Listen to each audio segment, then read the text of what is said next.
নমস্কার বন্ধুরা, সন্তু মানসী রান্নাঘরের সবাইকে স্বাগত। তোমাদেরকে আমি একটা নতুন রেসিপি বানিয়ে দেখাচ্ছি, সয়াবিনের পকোড়া। সয়াবিনের পকোড়া বানাতে গেলে কি কি লাগছে আমি বলে দিচ্ছি। আর আমি প্রথমে সয়াবিনটাকে আমি ঠান্ডা জলে ভিজিয়ে রেখে দিয়েছিলাম, হালকা গরম জল করে, মিডিয়াম হালকা জলেতে ভিজে রেখে দিয়েছিলাম। আমি মিক্সিতে আধা গুঁড়ো করে নিয়েছি ভিজোনা সয়াবিন বড়িগুলো দিয়ে। আর অল্প একটা কাঁচা পেঁয়াজ কুচি দিয়েছি, হলুদ গুঁড়ো, লঙ্কার গুঁড়ো আর আদা কুচি, রসুন কুচি দিয়েছি। আর এখানে আমি নিয়েছি কর্নফ্লাওয়ার নিয়েছি। আমি এটা কর্নফ্লাওয়ার দিয়ে বানিয়ে তোমাদেরকে দেখাবো। আমি এইটা কর্নফ্লাওয়ার নিয়েছি আমি 1 কাপের মতো। আমি এবার সব কিছু উপকরণগুলো এখানে আমি আগে থেকেই মিশিয়ে রেখে দিয়েছিলাম। সয়াবিন বড়ি আমি গ্রেট করে নিয়েছিলাম মিক্সিতে। এই দেখো বন্ধুরা, আদা গুঁড়ো করা আছে।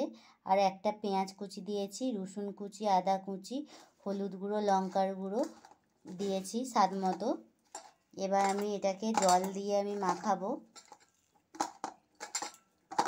জল দিয়ে মাখিয়ে আমি তোমাদেরকে দেখাচ্ছি। আমি একাই বন্ধুরা ভিডিও বানাচ্ছি, তো আমার পুরোটাই আমি দেখাতে পাচ্ছি না তোমাদেরকে, কেটে কেটে বানাচ্ছি বন্ধুরা।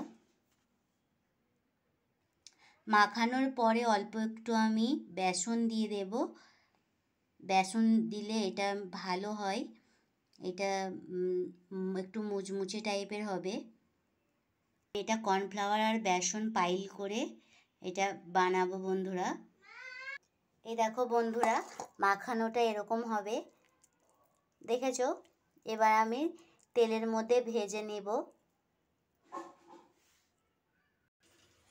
এখানে আমি হলুদ গুঁড়ো, লঙ্কার গুঁড়ো, নুন আরে দিয়ে সব কিছু একসঙ্গে মিশিয়ে, কর্নফ্লাওয়ার, বেসন মিশিয়ে আর সয়াবিনের গুঁড়ো করে আমি এখানে ভিজে রেখেছিলাম, মিক্সিতে গুঁড়ো করে আমি একসঙ্গে সব মাখিয়ে নিয়েছি।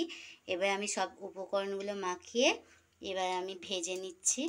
এখানে আমি কড়াতে গরম করে নিয়েছি তেলটা গরম হয়ে গেছে। আমি এবার ছোট ছোট বড়ার মতন করে আমি এবার বানিয়ে নিচ্ছি।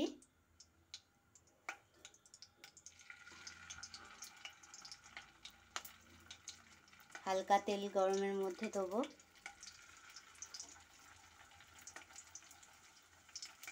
এরকম করে আমি সবগুলো ভেজে নিচ্ছি। দিয়ে এইভাবে আমি দিয়ে দিয়েছি কড়ার মধ্যে। আমি এক পিঠে লাল লাল করে ভেজে নিচ্ছি। ভেজে নিয়ে এক পিঠে আমার লাল করে ভাজা হয়ে গেছে। আমি এবার উল্টে নিচ্ছি আস্তে আস্তে, এইভাবে উল্টে নিচ্ছি।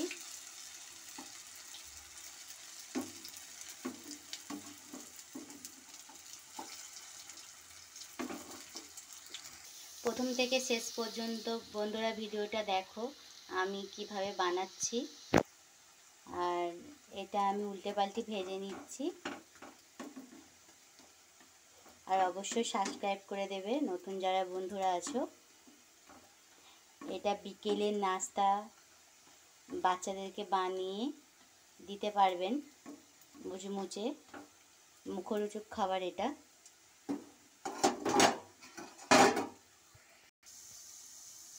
সবগুলো ভাজা হয়ে গেছে লাল লাল করে, আমি নামিয়ে নিচ্ছি। কত কম উপকরণে আমি এটা বানিয়ে দেখিয়ে দিলাম।